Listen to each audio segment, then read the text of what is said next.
Hallo julle, dis Gabby Prins hierso van Swiftvee en vandag staan ek hierso saam met Johnny Bateman van Broukor Groep. Ons is vandag hierso in Niemandsdorp gewees vir 'n losgoedveiling.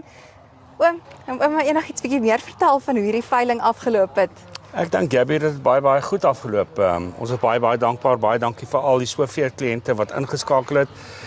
Baie lekker spontaan gebied vandag van Swiftvee se kant. Ons was 'n moeilike veiling. Dit is 'n baie nuus tipe van veiling, so ons het lekker Kubota produkte meestal vandag gehad en dit het baie goed gegaan. So baie dankbaar vir al die aanlyn mense wat ingeskakel het en deel was van die veiling. Ja nee, daar was definitief heelwat belangstelling geweest.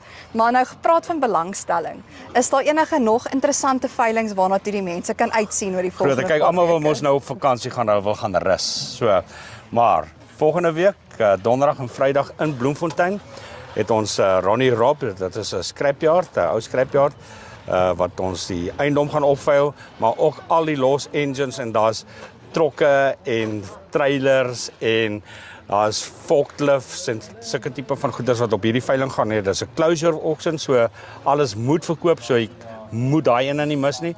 En dan die volgende dag is 'n construction closure auction.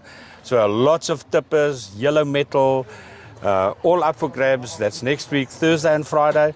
So belangrikste ding is registreer nou op Swiftvee. Maak seker jy neem deel aan daai veiling.